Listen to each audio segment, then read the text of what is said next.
Imagina la arena romana, el olor a sangre, el rugido ensordecedor de la multitud. Uf, Y en medio, un gladiador, un esclavo, ¿sabes?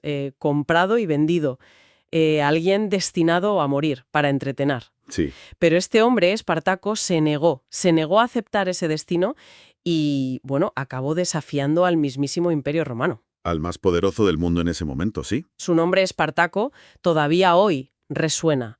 Evoca libertad, rebelión. Es que es una historia increíble, ¿verdad? Desafía toda lógica de la época. Un tracio, que además parece que no era un cualquiera, ¿eh? Forzado a la brutalidad de la esclavitud, a la arena, Sí, y de repente se convierte en el líder de la mayor revuelta de esclavos de la historia de Roma, la Tercera Guerra Servil. Hablamos del 73 al 71 a.C. una sublevación que, vamos, hizo temblar los cimientos de la República. Sí, sí, realmente. Estuvieron muy cerca de ponerla en saque. Pues hoy vamos a meternos de lleno en la figura de Espartaco. Intentaremos separar al hombre del mito, ¿no? De las películas. Eso. Más allá de Kirk Douglas. Genial. Eso es.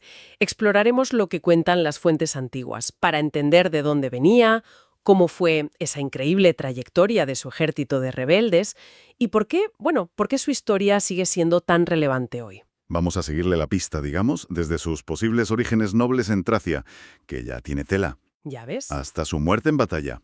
Y ojo, que su cuerpo nunca apareció, lo cual añade misterio. Eso siempre da pie a leyendas. Claro. Analizaremos los momentos clave. La fuga de la escuela de gladiadores, que fue espectacular. Casi de película, sí. Las primeras victorias, que pillaron a Roma totalmente por sorpresa. Las tensiones internas, que las hubo, y gordas, en su propio ejército. Y claro, el enfrentamiento final contra Craso, el millonario ambicioso. Y, por supuesto, pondremos todo esto en su contexto. La sociedad romana, la brutalidad de la esclavitud, cómo eran los combates de gladiadores y esas fracturas sociales de la República tardía que seguro que influyeron, ¿no? Sin duda, fueron el caldo de cultivo perfecto para una rebelión así. Así que, nada, vamos a sumergirnos en esta historia apasionante. Vamos allá. Pues empecemos por el principio. Orígenes.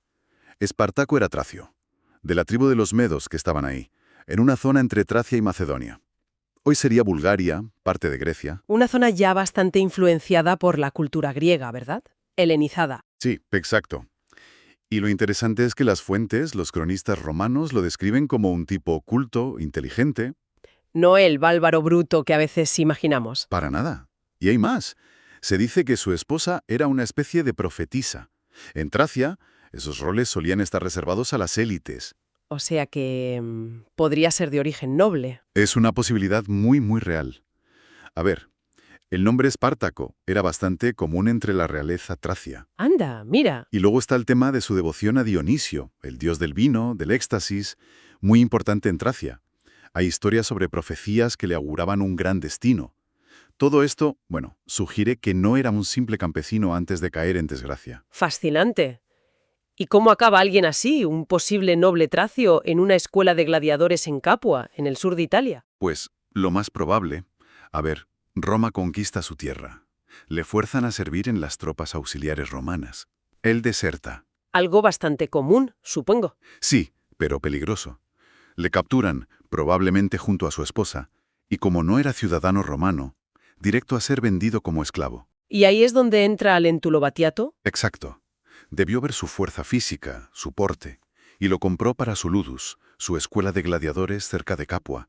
Un buen negocio para él, en principio. Y allí le entrenarían como murmillo, has dicho, que es uno de los tipos de gladiador más conocidos. Eso es.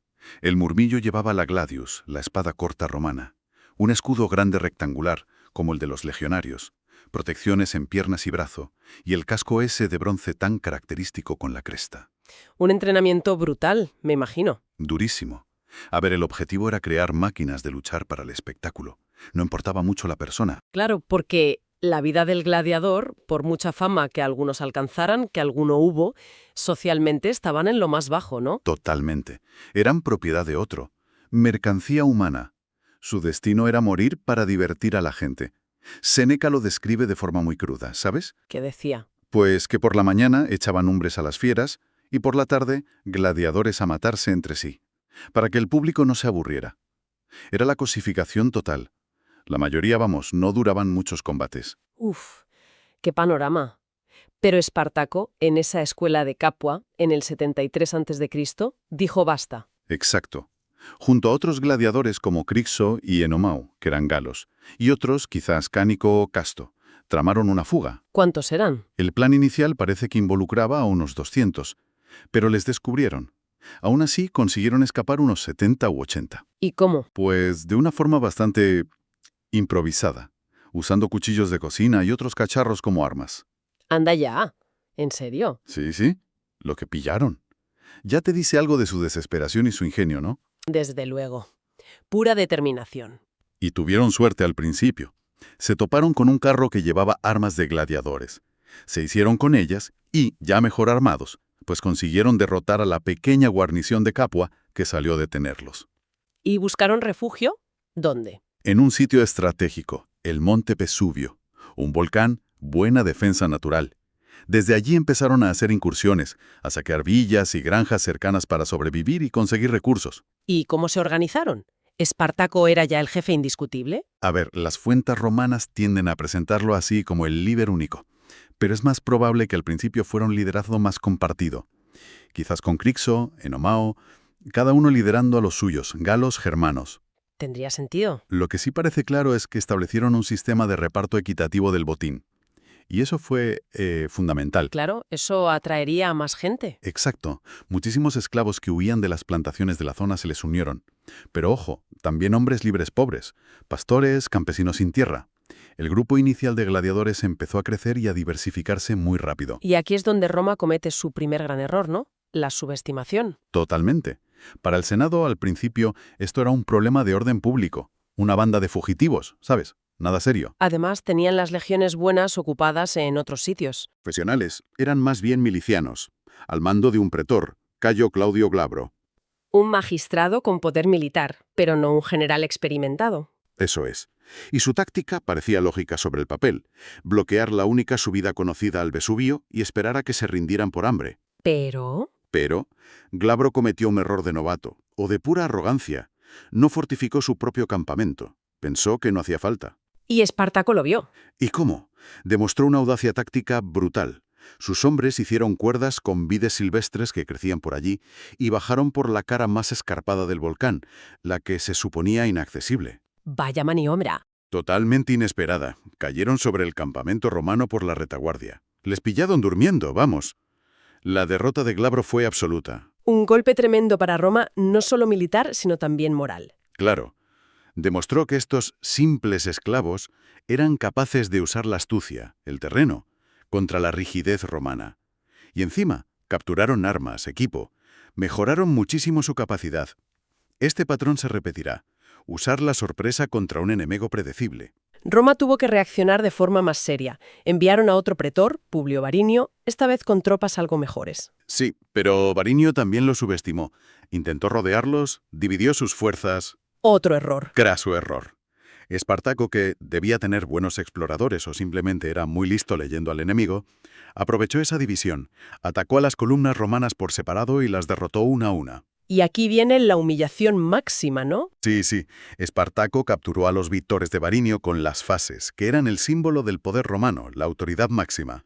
E incluso capturó el caballo personal del pretor. Imagínate la vergüenza en Roma. Debió ser un escándalo.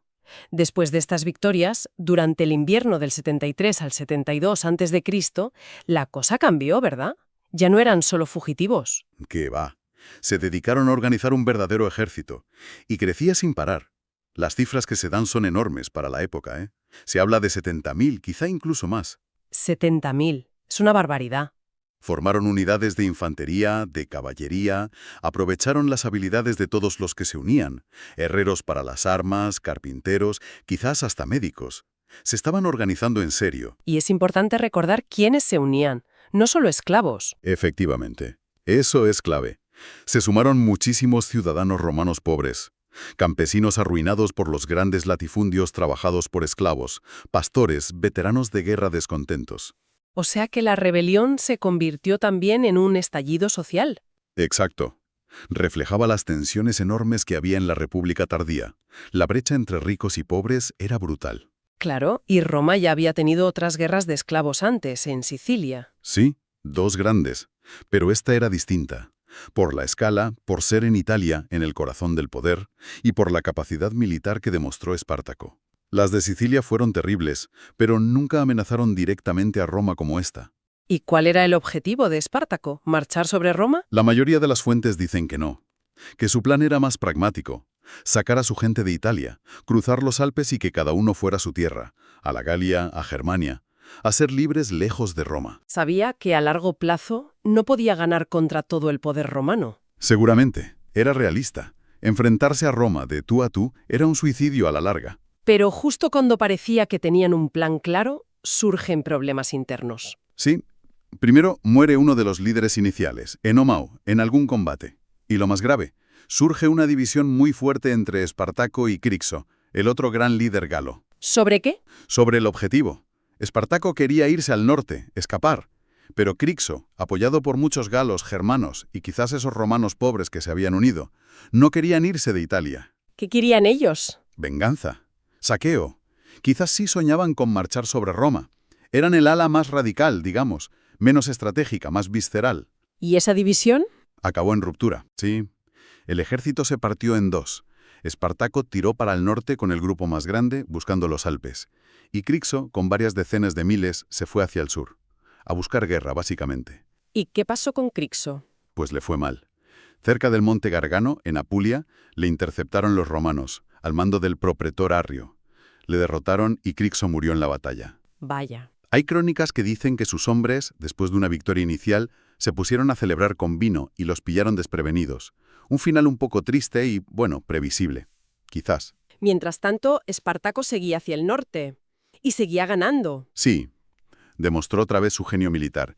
Derrotó a los dos ejércitos consulares que mandaron contra él, a los dos cónsules del año, Léntulo y Gelio. Los derrotó por separado en los Apeninos.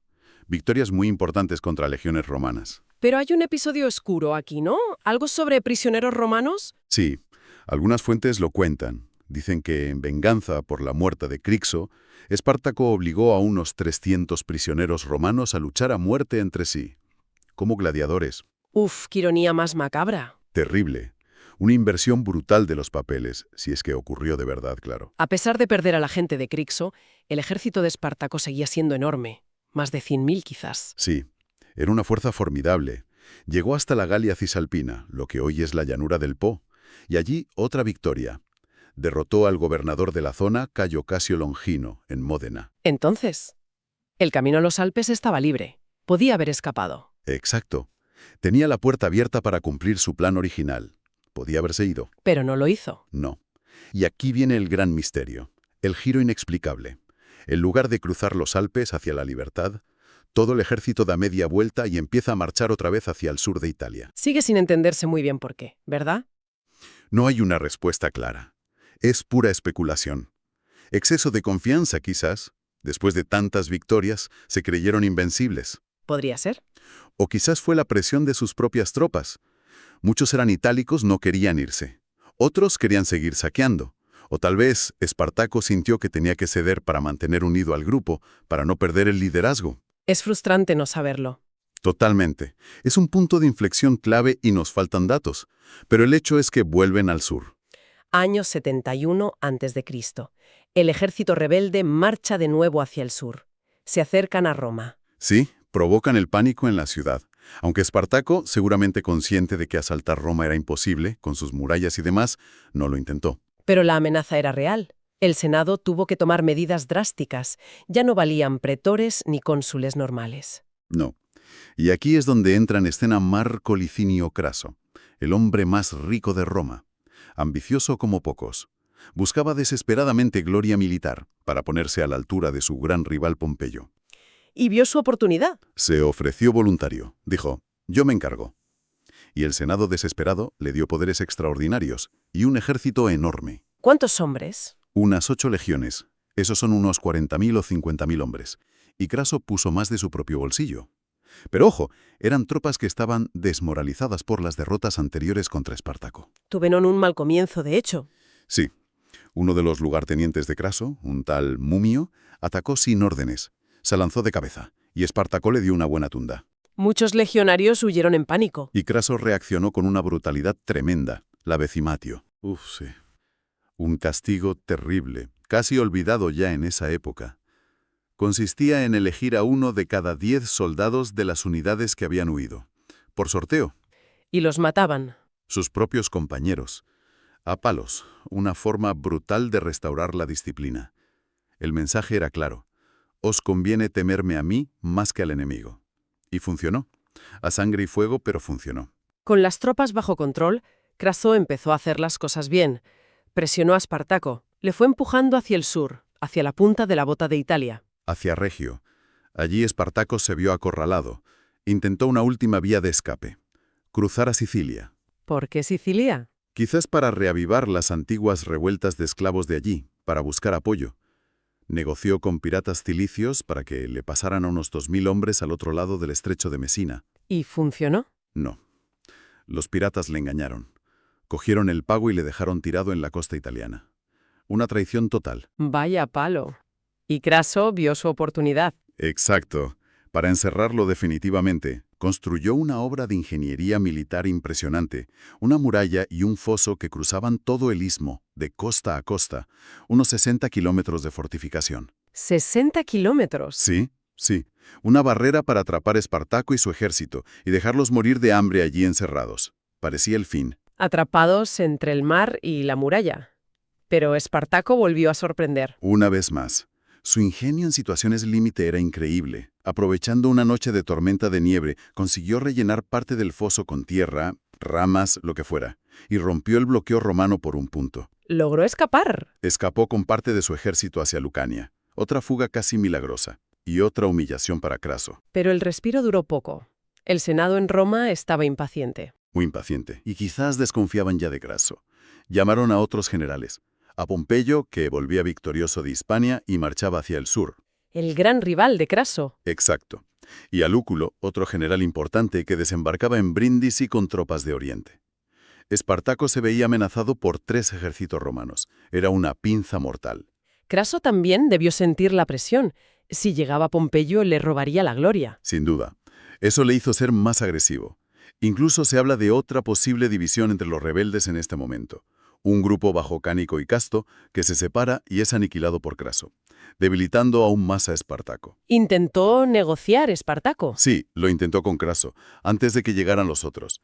Pero Craso, que ya olía la victoria y no quería compartirla con Pompeyo, rechazó cualquier negociación. Así que no había salida, ni por mar ni rendición. Nada. Pompeyo venía por el norte, Lúculo bloqueaba el este. No le quedó más remedio que enfrentarse a Craso en una batalla final a campo abierto. La batalla del río Silario, en Apulia, 71 a.C. Exacto. Y justo antes de empezar, cuentan ese gesto famoso de Espartaco. Mató a su propio caballo. ¿Qué significado tenía eso? Las palabras que le atribuyen lo dicen todo. Si venzo, tendré muchos caballos. Si soy vencido, ya no lo necesitaré. Decidió duchar a pie. Como uno más, sin vía de escape. ¿Un gesto de líder total? Absoluto. La batalla fue enorme, desesperada, decenas de miles por cada lado. Una lucha feroz. Los relatos dicen que Espartaco luchó como un león en primera línea, intentando abrirse paso para llegar hasta Craso. ¿Y lo consiguió? No. Le hirieron en una pierna con una lanza. Cayó de rodillas, pero siguió luchando con su escudo, hasta que al final le rodearon y le abatieron, junto a sus compañeros más cercanos. Un final, heroico dentro de la tragedia. Y aquí el misterio final. Su cuerpo. Nunca fue encontrado. O al menos nunca fue identificado formalmente, a pesar de la masacre y los miles de cadáveres. Y eso, claro, alimentó la leyenda para siempre. La derrota fue total para los rebeldes. Absoluta. Decenas de miles murieron en la batalla o en la persecución. Las bajas romanas, aunque importantes, ni punto de comparación. Y Craso quiso dejar un mensaje muy claro. Clarísimo y aterrador. Los supervivientes capturados, unos 6.000, no los vendió como esclavos. Los crucificó. ¿6.000? 6.000 cruces, alineadas a lo largo de la Vía Apia, la carretera principal que iba de Capua a Roma. Un espectáculo de terror puro. Una advertencia para que a nadie se le ocurriera volver a intentarlo. ¡Qué imagen más brutal! Y para colmo de Craso, Pompeyo llegó justo a tiempo para robarle parte de la gloria. ¿Qué hizo Pompeyo? Interceptó a un grupo de unos 5.000 fugitivos que intentaban escapar hacia el norte. Los aniquiló y envió un mensaje al Senado diciendo algo así como: «Craso ha vencido a los esclavos en batalla, pero yo he extirpado la guerra de raíz». ¡Qué cara! Ya ves. Resultado. Pompeyo celebró un triunfo en Roma, el máximo honor. Craso tuvo que conformarse con una ovación, que era un honor menor. La rivalidad entre ellos se disparó. El coste humano de toda la guerra, casi 3 años, debió ser enorme. ¿El impacto a largo plazo? ¿Sirvió para algo la rebelión, más allá de la tragedia? Es debatible si mejoraron las condiciones de los esclavos. Algunos creen que sí, que hubo un trato un poco menos brutal, más manumisiones, para evitar otra explosión. Pero lo que es indiscutible es el legado simbólico. Espartaco se convirtió en un ícono. Totalmente. Pasó de ser el coco en Roma, el enemigo terrible, a convertirse con el tiempo en un símbolo universal de la lucha por la libertad contra la opresión. Y políticamente la guerra también tuvo consecuencias. Sí, claro. Agudizó la rivalidad entre Craso y Pompeyo, dos gigantes de la política romana. Aceleró las tensiones que acabarían llevando al fin de la República. Y seguro que un joven llamado Julio César, que estaba empezando, tomó buena nota de todo. Es increíble mirar atrás, ¿verdad? Un gladiador tracio, destinado a morir en la arena. Lidera un ejército de desposeídos que tiene en jaque a Roma casi 3 años. Derrota ejércitos consulares, siembra el pánico. Es impresionante. La escala del desafío fue enorme. Obligó a Roma a movilizar recursos ingentes, a usar a sus generales más duros. Y ese final, el cuerpo que no aparece, sella su entrada en la leyenda. Derrotado militarmente, sí, pero su nombre, su causa, trascendieron la derrota, inspiró movimientos siglos después. Lo que nos deja una pregunta final para darle una vuelta. A pesar de esa derrota tan brutal, de la crucifixión de miles, ¿fue la rebelión de Espartaco un fracaso total? O quizás el simple hecho de atreverse, de desafiar al poder absoluto de Roma, de luchar por la dignidad, por la libertad, hasta el final, contra toda esperanza. ¿No es eso una especie de victoria moral? ¿Una que resuena mucho más fuerte que cualquier batalla ganada o perdida? ¿Qué nos dice su historia sobre el valor de resistir, de luchar contra la tiranía, incluso cuando parece imposible?